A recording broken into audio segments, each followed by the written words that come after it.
All right, so the crucifixion of Christ. As we know, that's coming. Easter's coming up. We commemorate that, and we're committing this month to discussing and addressing that.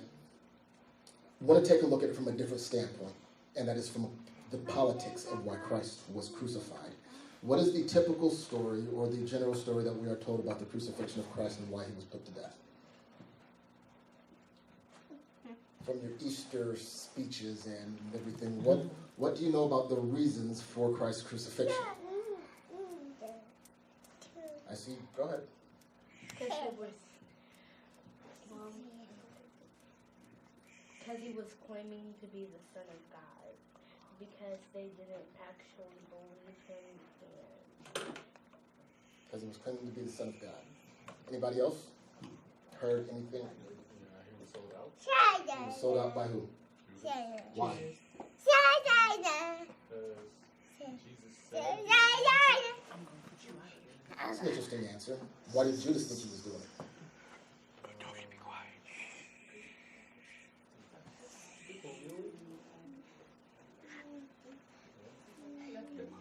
Glenn? You want me to answer that part? Either one of them. Oh, no, I got something. Okay. What if? What you say? You think I'm about to come up with a conspiracy or something? Well, it was a conspiracy. Ah! So what if it was a conspiracy? Just think about it. You got this new power leading all these people that you can't control because they're following this new king. Uh-huh. That's what How are we going to take care of this? Bam, Judas.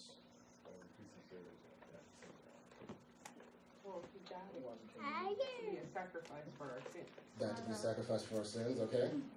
But I think there's some politics involved in why Jesus was crucified. If we think that there is a bit of political background from the people's standpoint as to why it happened the way it happened. I think that it was ultimately a part of God's plan for the redemption of our sins, but the story behind it is largely political. Right. So there's a cross-sectionality. I was thinking about what John just said, Mm-hmm. that he was betrayed. And some people say it was 30 pieces of silver. Right. There's another theory that says that Judas decided to do it because at the Last Supper, when Christ was talking about this non-aggressive way of being king, and they thought that if he was the Messiah, that he would be like King David and just sweep in and take Jerusalem back for the Jews. And when Christ didn't speak to that at the Last Supper, actually it was before the Last Supper, but when he was speaking to them about him dying, and they were just so confused and baffled that he figured that if he betrayed him, that he would put him in a position where he would have to. Did you read Killing Jesus? No. No? Okay. Did you have something you wanted to contribute to this discussion? I think he agrees with me. He probably does agree.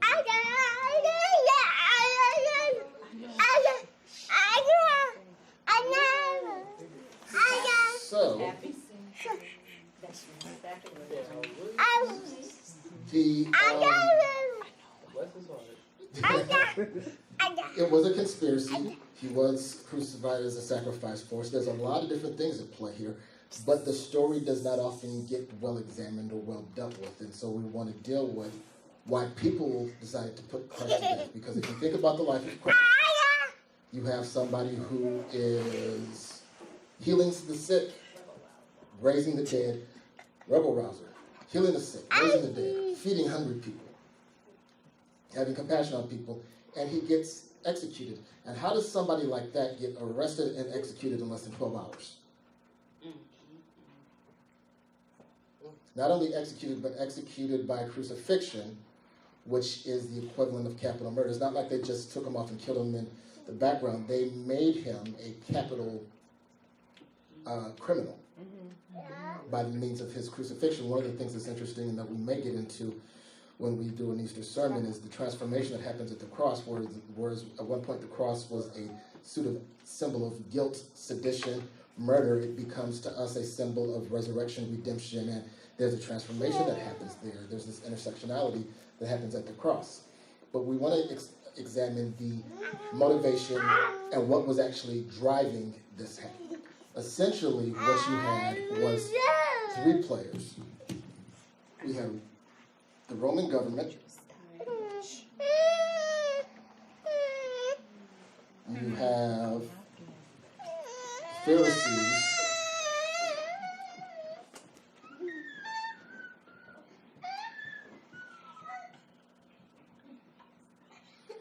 And you've got Sadducees.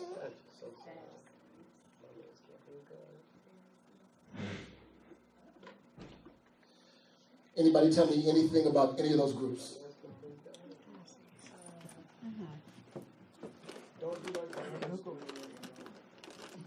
It's the exact opposite. Try. The Roman The Empire. Romans were the controlling group, the empire. The Pharisees and Sadducees were the religious group. One of them that owned the bathhouse, where people had to wash in order to come in the city. The Jewish believing they had to be outwardly clean versus the inward. Christ was mostly preaching on being clean on the inside. What matters a man's hands being clean if his inside is dirty. But him telling them that, people are saying, well, we don't have to go to these bathhouses before we come to the city. So that's a big issue right there. You're messing with their money. So, yeah. Messing with their money, okay. Who was that though? Was it the Pharisees or the Sadducees? He made both of them mad. Okay. Did you say that? I think the Sadducees own But the Sadducees tended to run the business side of things. And the Pharisees what? They were the ruling. Rome gave the power to the Pharisees to control the Jews. Other way around. The Pharisees give the power to Rome? They gave it to Sadducees? Sadducees. Caiaphas was Sadducee? Caiaphas was a high priest. He was a Sadducee. Oh, I'm sorry. That was Pharisee. And they weren't going to give up their power. And Rome, they didn't care one way or the other. As far as politics go, they really did what the Sadducees wanted. The Pharisees were educated ones, right, Mike? They were both educated, but Paul they was a had Pharisee. different. Paul was a Pharisee, yes. Okay. So, yes. What I just read, my understanding of them, Pharisees are super traditional. It's not much traditional. Pharisees are super traditional, what they believe in and what they do. Sadducees, they don't believe in supernatural stuff. Like they didn't believe in what did it say? Resurrection? Yeah, resurrection and ghosts and stuff like that. It's not for them.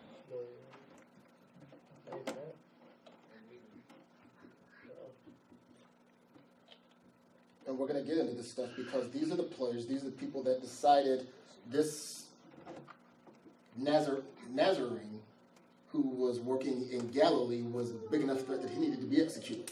Right. And we want to understand why that is. Let's see, we got Herod and Tippa.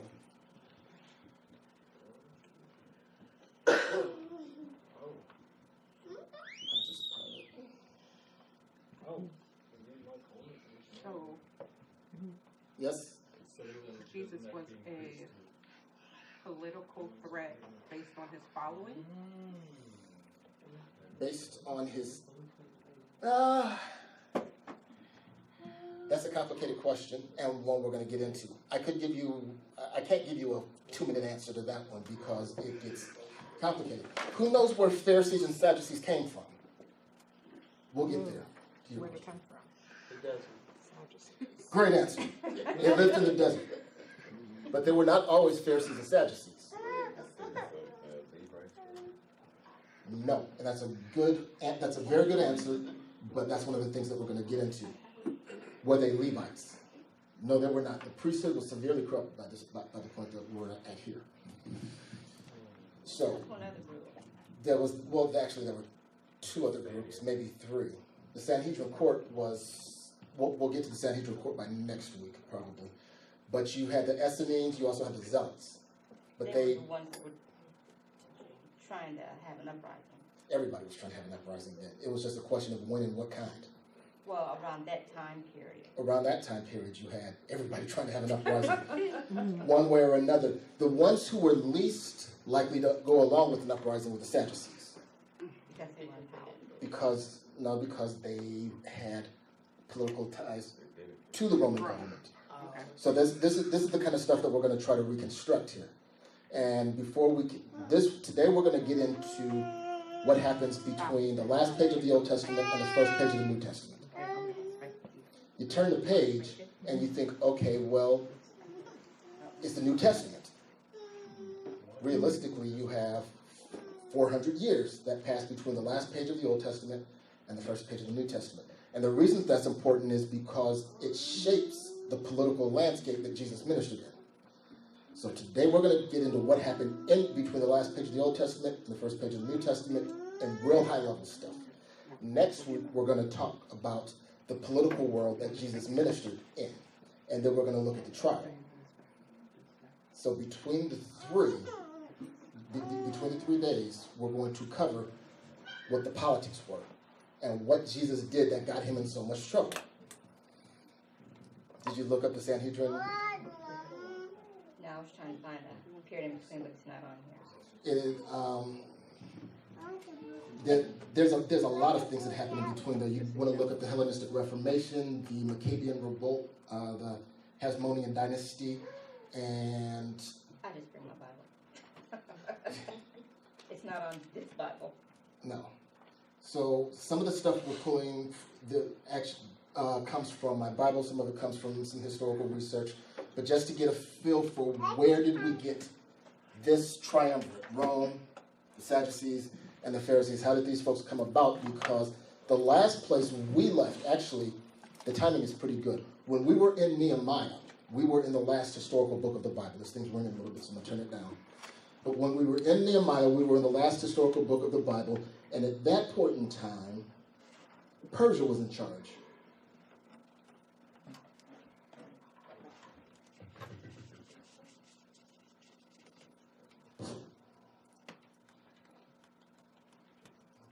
At that point in time, Persia was in charge, and they had allowed Israel to go back to their land and rebuild their temple, and that was the last thing that we talked about. And that was the last historical book. Well, things never quite came together for Israel. They never really got back into temple worship the way that they were supposed to, and that's where you see some of the prophets talk about, well, if I'm your father, then where's my honor? If I'm your God, where's my God? That's where the prophecy of can a man rob God? You haven't paid your tithes or your offerings, and at the same time tells you keep your stinking offerings because they don't mean nothing. So you see all of that within the prophecy of that time period. And like I said, between the last page of the Old Testament and the first page of the New Testament was one of ferment and change. A lot of stuff changed. We figured because it's the silent period and nothing happened in the Bible, then nothing happened. Realistically, a whole lot of stuff happened. A time of realignment of traditional power blocks and a passing of the Near Eastern cultural tradition that had been dominant for almost 3,000 years.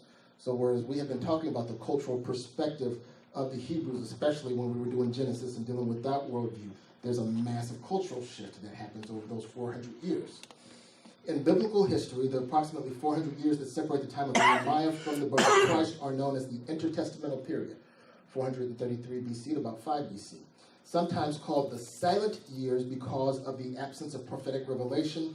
They were anything but silent in terms of historical significance and cultural change. The events, literature, and social forces of these years would shape the world of the New Testament. So, with the Babylonian exile, Israel ceased to be an independent nation and became a minor territory in a succession of larger empires. Imagine for a second if the United States was no longer an independent alliance ruled by Mexico or by Canada, by a Canadian government.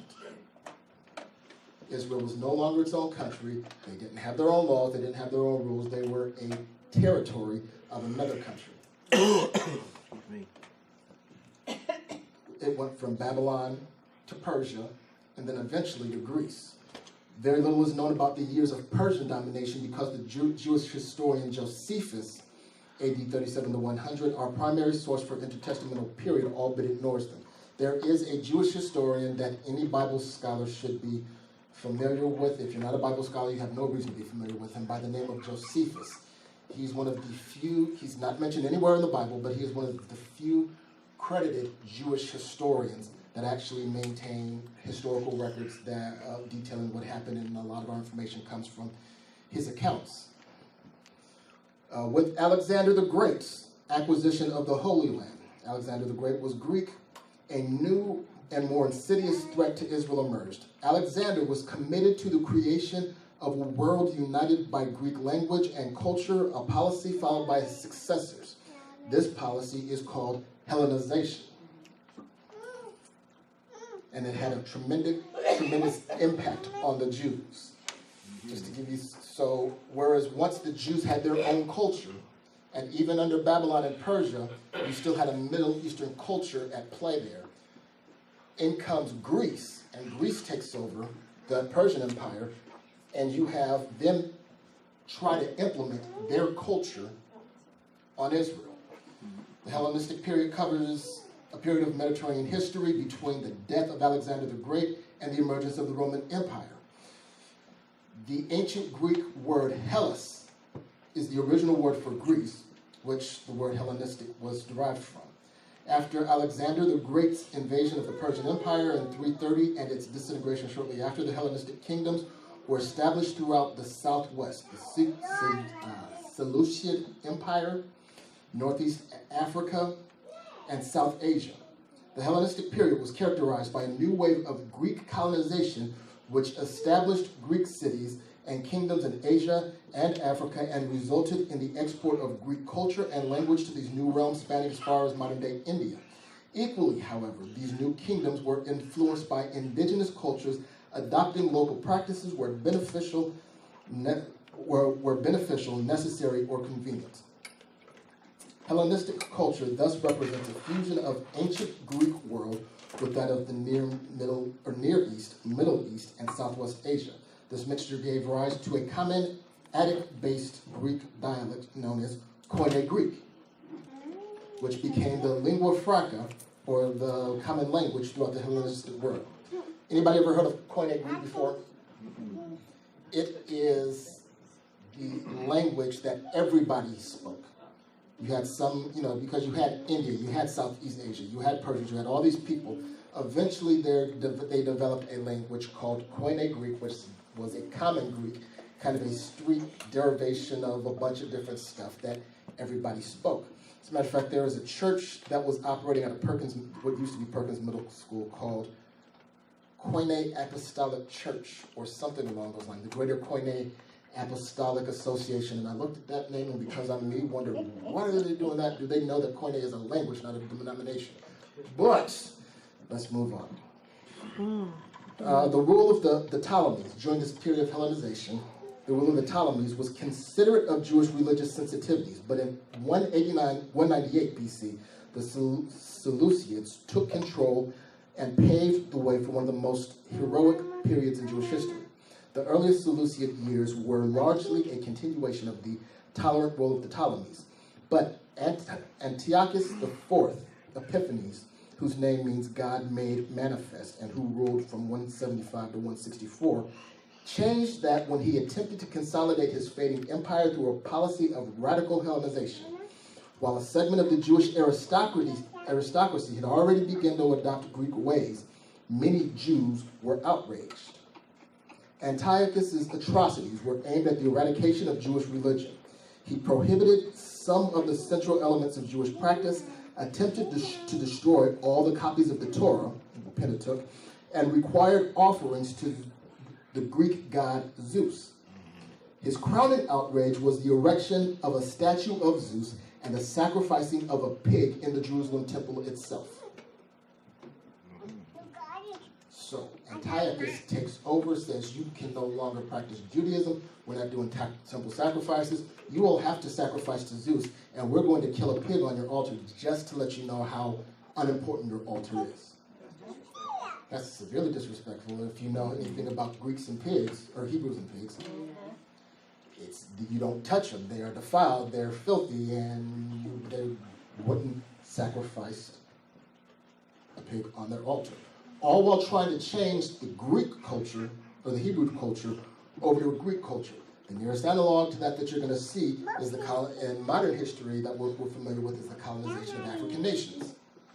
You have your European conquerors come and colonize Africa, and now we're going to start stripping away your culture or introducing new cultural norms into your society. And you have people push back. The ones who it benefits, usually the first ones to jump on the bandwagon. But the ones who are your normal, everyday people, it doesn't go over so well with them. Opposition to Antiochus was led by someone named Mattathias, an elderly gentleman from a priestly family, and his 5 sons, Judas, called Maccabeus, probably meaning hammer, Jonathan, Simon, and John Eleazar. Matthias destroyed a Greek altar established in his village of Modin and killed Antiochus' emissary. This triggered a Maccabean revolt, a 24-year war that resulted in the independence of Judah until Rome took control in 63 BC. Anybody ever heard of the book of Maccabees?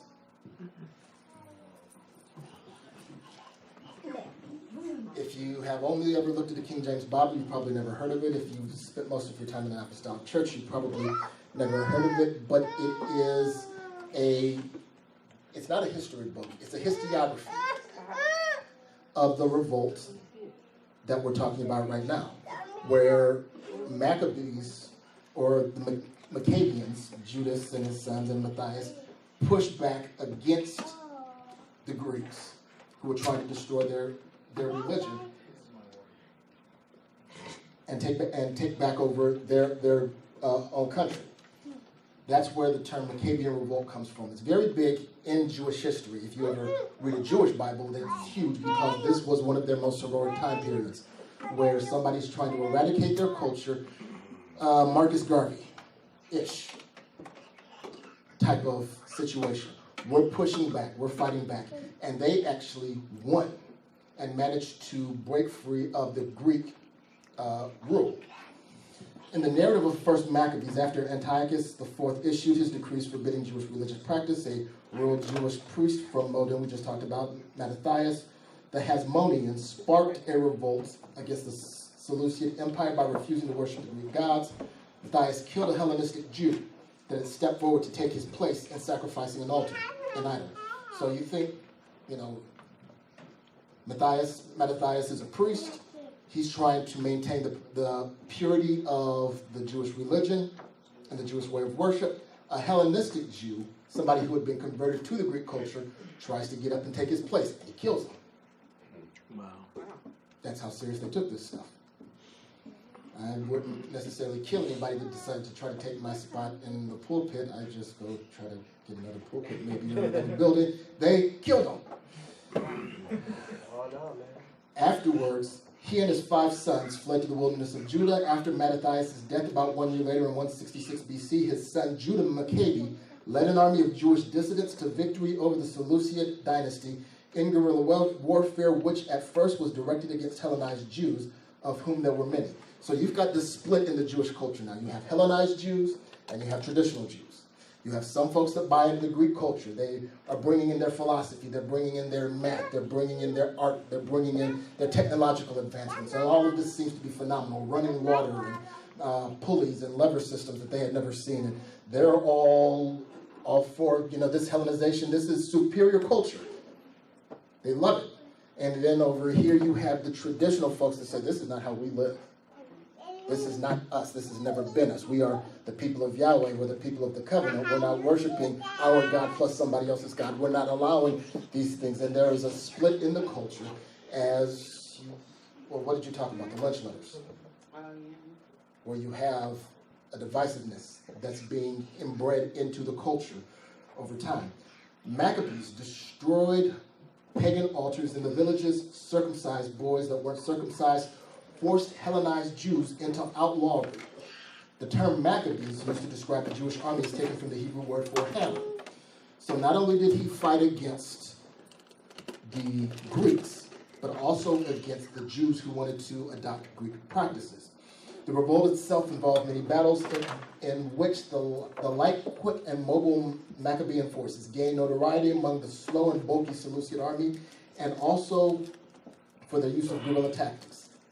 After the victory, the Maccabees entered Jerusalem in triumph and ritually cleansed the temple, reestablishing traditional worship there and installing John Maccabees as high priest.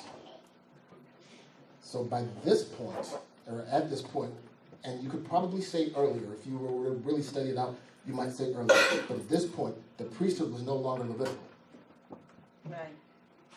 They installed as high priest Jonathan Maccabee. Not God appointed, but that's who they put in there because he was one of the ones who was fighting to preserve the Hebraic culture. A large Seleucid army was sent to quash the revolt, but returned to Syria on the death of Antiochus IV.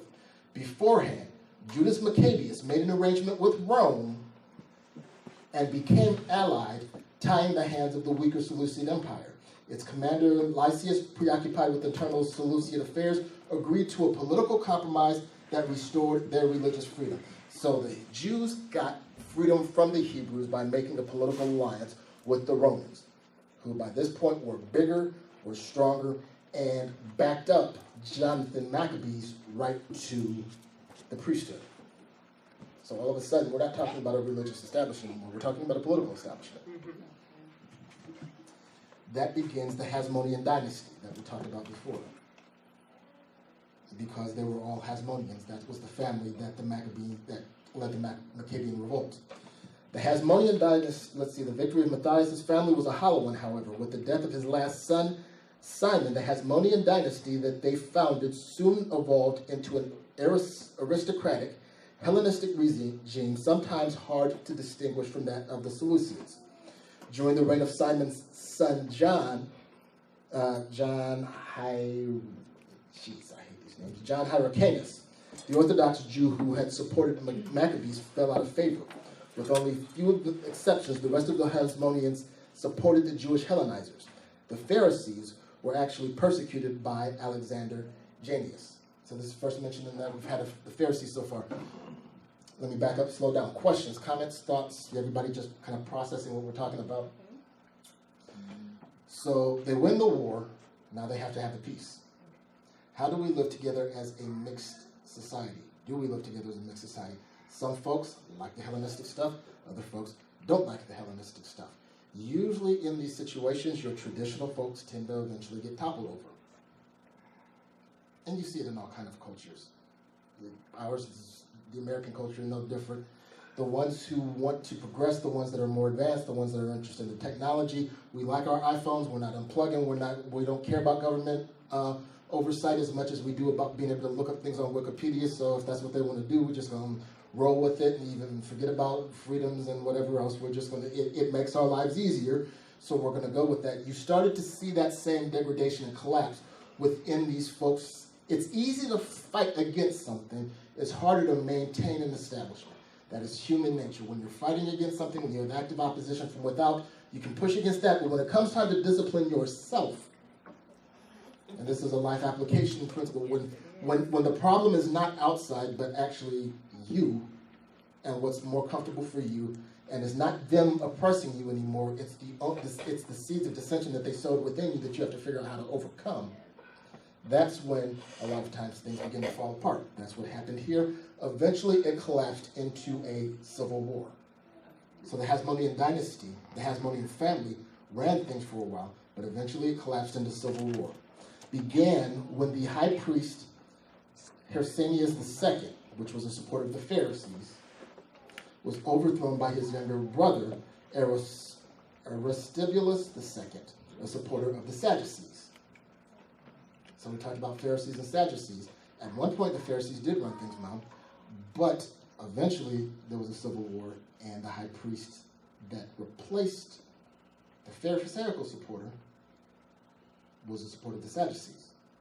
A third faction consisting primarily of Idumeans, who we're not going to worry about, from Maresh, led by Antipater and his son Herod, reinstalled Hyrcanus, who, according to Josephus, was merely an Antipater's puppet.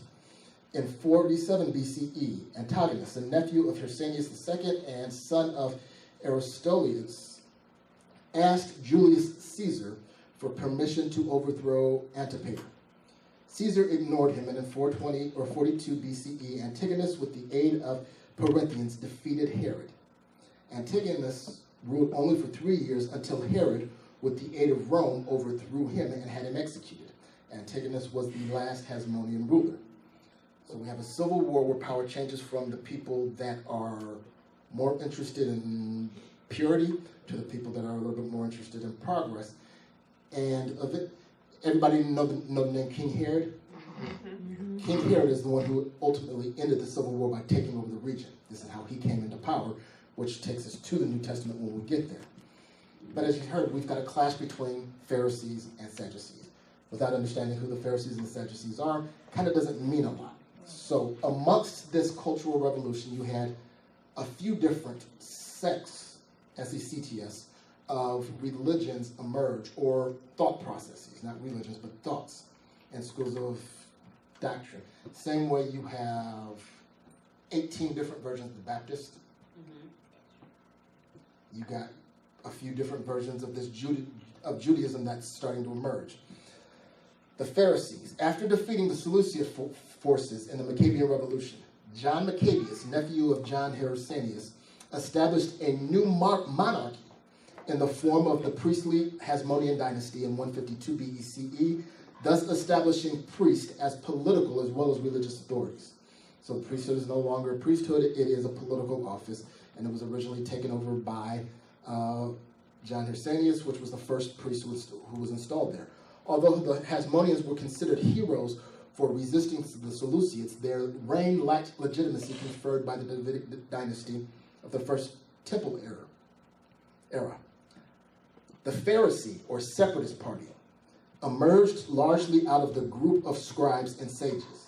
So you've got your priesthood, you've got your scribes, and you've got your sages. Remember, the priests administered in the temple, the scribes were responsible for writing and recording, and your sages were wise men who would adjudicate matters. Your scribes who were... I might as well get into this. So it's like prophets?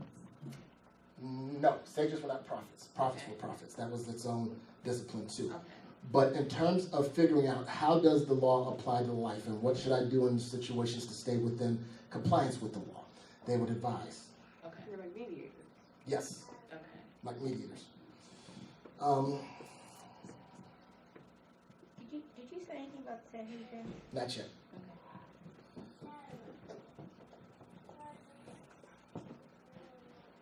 The Pharisees, among other Jewish sects, were active from the middle of the 2nd century BCE until the destruction of the temple in 70 AD. Josephus first mentions them in connection with Jonathan, the successor of Judas Maccabeus.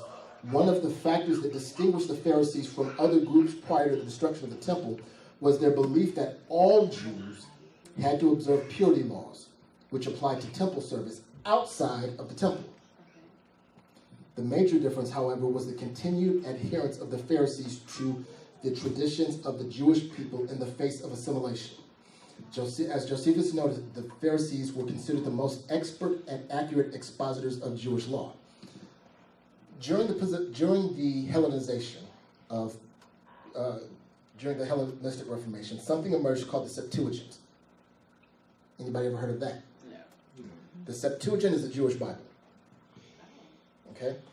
The Septuagint is a Jewish Bible that was translated from Hebrew to Greek. As a matter of fact, let me get over there.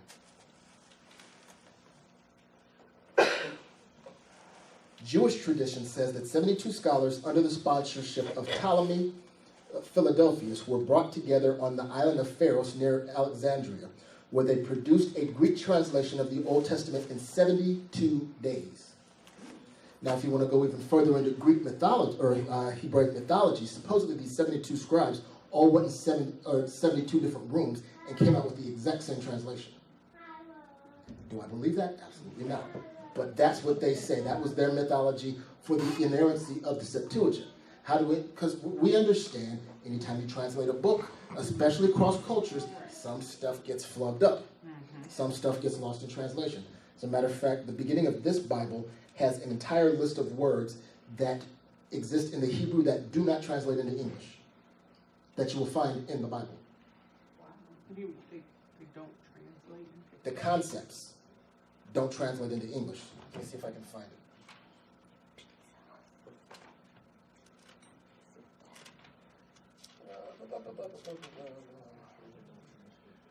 The word create does not translate from the Hebrew to the English. You just have to get close. This sort of creative act often entails giving something a role, purpose, or function in an ordered system. Its emphasis is therefore on God acting with purpose and giving things purpose rather than on simple materiality. So the purpose instead of creating.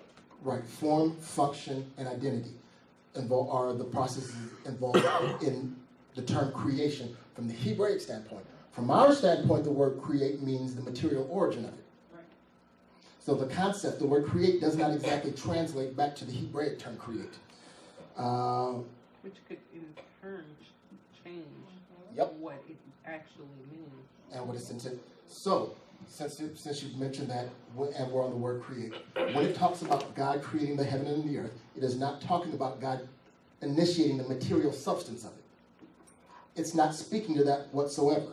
Well, where did it all come from? That's not what they're talking about. That's not what they're concerned with. We can say that God created the material substance. That's our imposition of the translation of the text. And maybe he did, maybe he didn't. One way, either way, that's not what they were talking about. They were talking about giving form, function, and purpose to the void.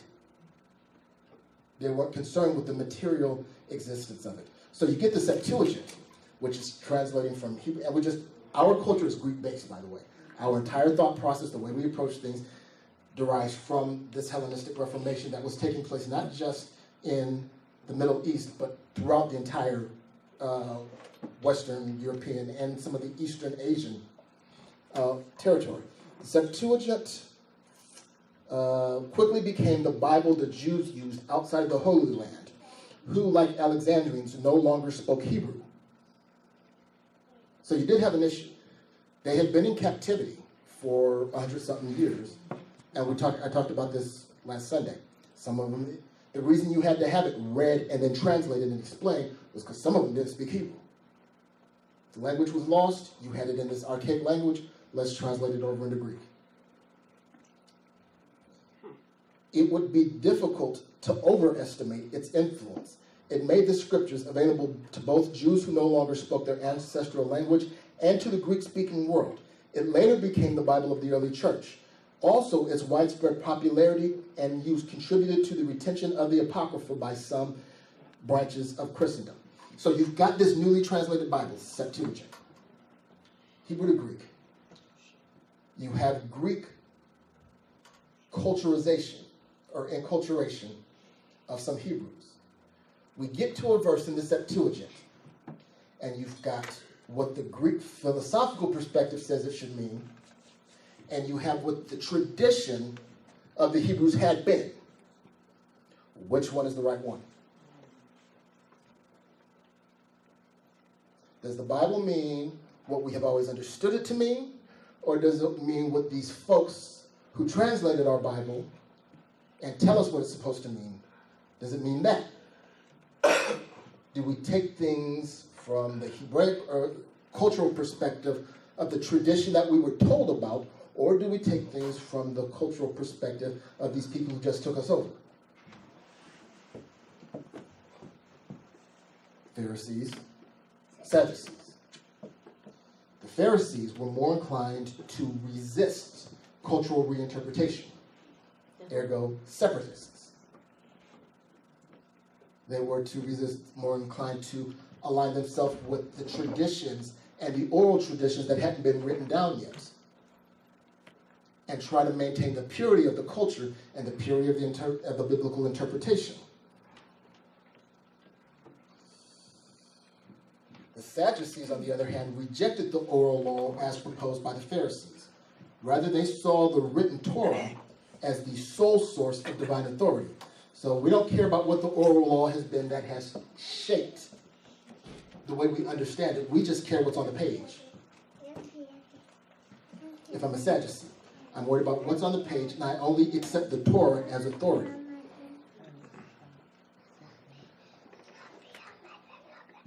Made up mostly of aristocrats, it became the temple party.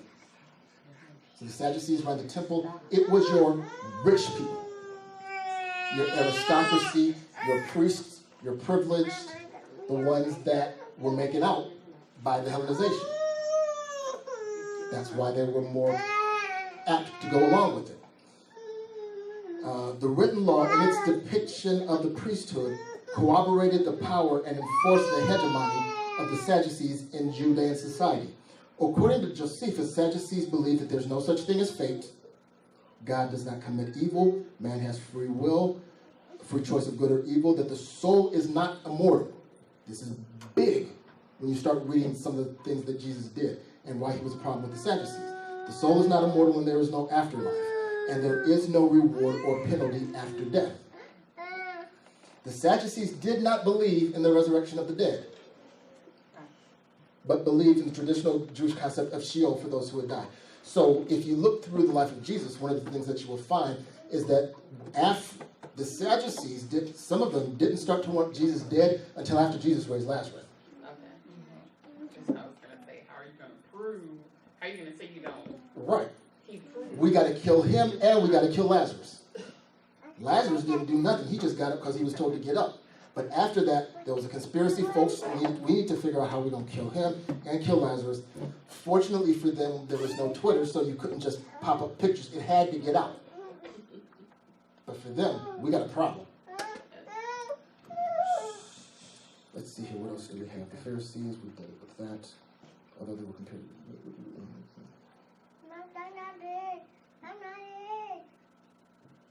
It's also important to keep in mind as we get into this political stuff that the Sadducees were where the money was. They had the political clout. They had the political power. The Pharisees were known as the People's Party. After the Civil War was done, after Rome kind of came in and stabilized things, there was this delicate balance that was struck between the different factions. The Sadducees had the political clout. They had the alliances with Rome. The Pharisees had the loyalty of the people. And so there's a balance struck now. You make a Pharisee mad, he can have the people turn against you and maybe get you stoned. But the Sadducees own the courts, they own the government, they own the priesthood. They're lobbyists. Yeah. But a little bit more powerful than lobbyists, because lobbyists couldn't actually enforce laws. The Sadducees, Sanhedrin court, but they were mostly made up of Sadducees. The Sadducees had legal authority to enforce Jewish law. The only thing they couldn't do was put you to death. That had to be done by Rome, which is where they end up coming into this entire conspiracy. Because if we're going to have Jesus put to death, and we're going to have him put to death legally, it has to go through Rome. So we have to figure out how to make Rome care about this. Because Rome tried to make Sadducees put him to death.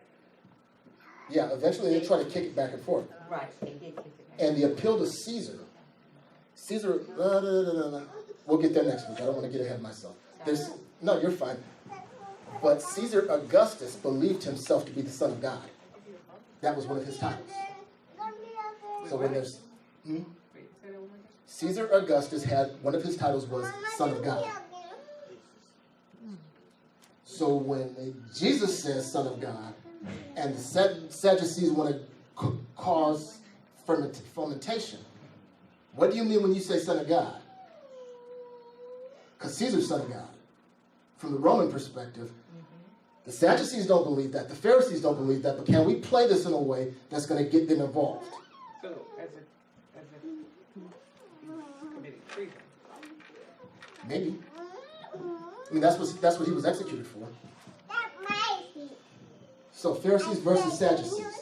Because it gets really trippy when you think about how much these two parties did not like each other, but were able to put their differences aside to get Jesus out of here. And Jesus didn't do anything to either one of them directly. Pharisees versus Sadducees. Conflicts between Pharisees and Sadducees took place in the context of a much broader, long-standing social and religious conflict among the Jews, which was made worse by Roman conquest. Another conflict was cultural between those who favored Hellenization, the Sadducees, and those who resisted, the Pharisees.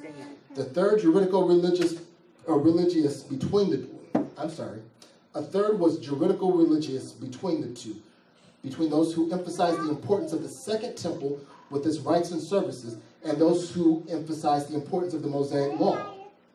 A fourth point of conflict, specifically religious, involved different interpretations of the Torah and how to apply it to Jewish life, with the Sadducees recognizing only the written Torah with Greek philosophy, and rejecting the doctrines such as oral Torah, the prophets, the writings, and the resurrection of the dead. Sadducees rejected the Pharisaic tenet of an oral Torah. In their personal lives, this meant often an excessively stringent lifestyle from a Jewish perspective, as they did away with all oral tradition, and in turn, the Pharisaic understanding of the Torah created two Jewish understandings of the Torah. All right, here's the most practical example of what I'm talking about. Differing approaches to the interpretation of an eye for an eye. You know, if somebody, eye for an eye doctrine that they believed in and it was written in the law, eye for an eye. How do we interpret this? Does that literally mean that we take out one eye and give it to somebody else? Or do we give them the value of an eye? If the law says eye for an eye, does that literally require you to give them the eye? Or does it require you to give them the value of an eye? If somebody shoots your goat, do you give them another goat? Do you shoot one of their goats, or do you give them the value of the goat?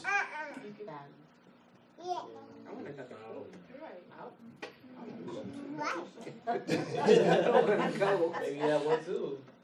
Is it the depreciated value should go? Was it an old goat? All of those things would have to go into the discussion. And they would have to adjudicate it. The Pharisaic understanding was that the value of the eye was to be repaid by the perpetrator. In the Sadducees' view, the words were given a more literal interpretation in which the offender's eye would have to be removed. Oh my God.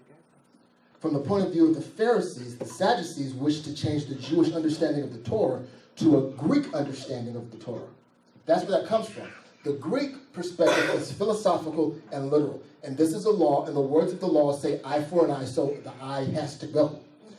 The Pharisees say our oral tradition, our prophets, everything else that we have has always said you can give the value of the eye. You don't actually have to come up off your eye. And that's the religious difference between the two. Now, the Pharisees were known for being more pure because they put up hedges. Because they observed oral tradition, there were things that they did that they didn't even have to do to make sure that they didn't come close to doing something that they weren't supposed to do. The Sadducees they were a piece of work, but they were primarily interested in following the letter of the law. The Pharisees tried to follow after the spirit of the law a little bit more, but eventually they ended up following after the letter of their tradition. That's huge. Yeah. That can make a huge difference in what something is saying based on culture. And that's why the two of them didn't like each other.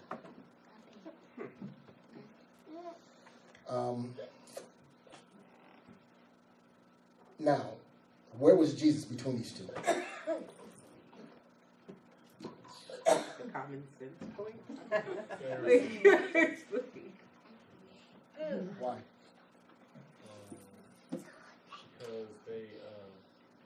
Because Sadducee didn't believe in what he was doing, so Pharisees didn't either. I just gave you an example of the Sadducees not believing. Pharisees didn't believe in it either. I think he was in the common sense point. I've seen a compelling argument made before that Jesus was closer to the Pharisees than he was to the Sadducees. Within the Pharisees, and this is getting a little bit in the weeds, but you had two schools of thought. So you've got another split.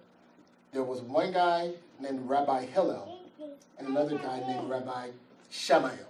So there were two major teachers that formed Pharisaical thought.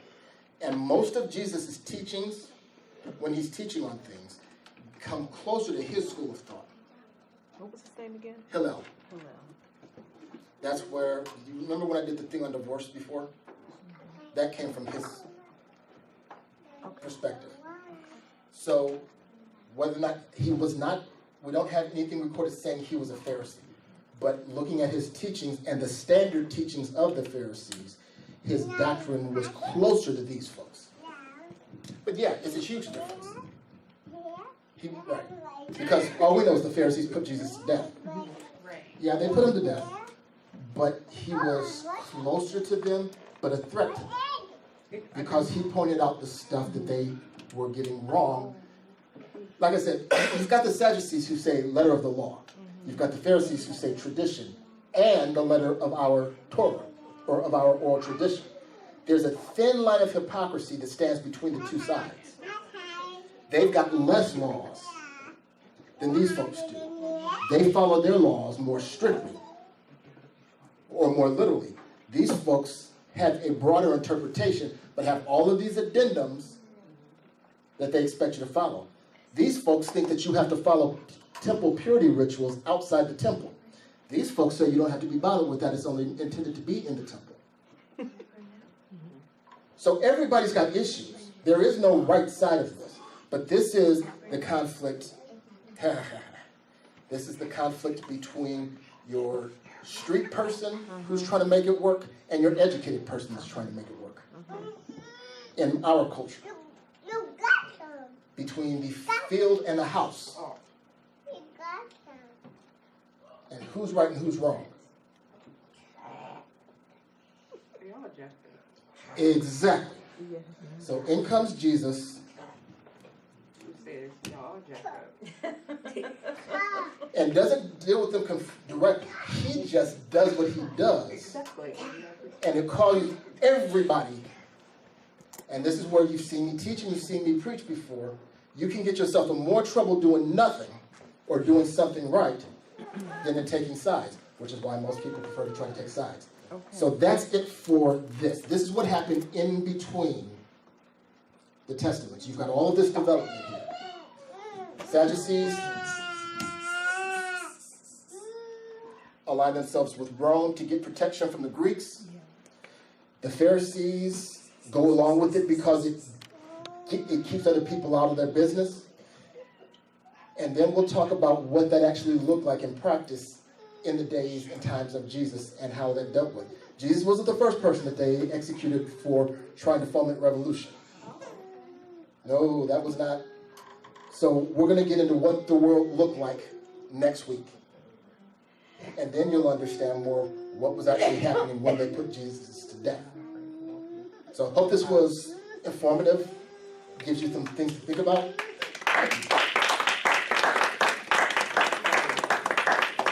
So between the last page, if your Bible goes from last Malachi, whatever, and you flip the page and it says New Testament, don't think that nothing happened.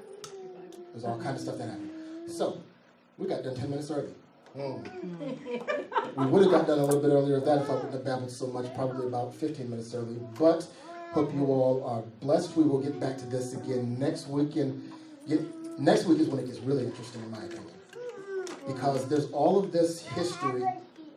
We take our cue from the Bible as far as what's taking place.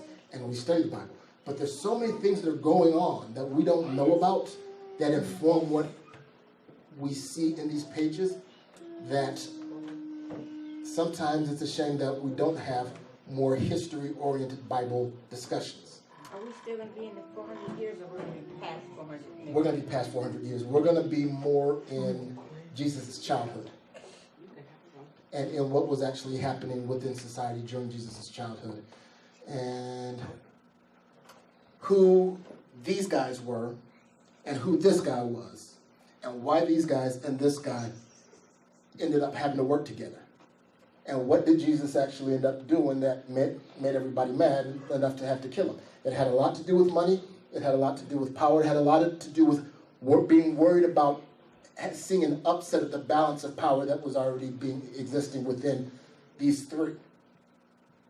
But Jesus kind of takes a hit because he comes along after a very long legacy of attempted revolutions. And I'll give you guys this one just so I don't have to deal with it next week, or a shorter version of it. When they asked Jesus the question about should we pay taxes unto Caesar, that was a loaded question. Because in Jesus' childhood, they had executed somebody who was trying to lead a revolution, whose main tenet was, we should not be paying taxes to Caesar. His name was Judas, can't remember his last name, but he tried to lead a revolution, ended up being crucified, saying that we need to be our own people, we shouldn't be paying fealty to any of these folks. It's idolatry if we pay taxes. We don't need to pay taxes. He armed folks, tried to lead a revolution, ended up being crucified by this guy, Herod Antipas. Actually, he's the third son from the King Herod. There's a lot of different Herods. You've got Herod, you've got his 3 kids, and then I think you've got this one. I'm going to show up on that over the course of the next week. But, so when they ask him, should we pay these taxes? They are trying to set him up on the basis of this other revolution that already happened. There's a lot of stuff going on here that I just did it because I got issues. But shut up, Mike. All hearts and minds clear. I know, I couldn't help it. I won't do it again.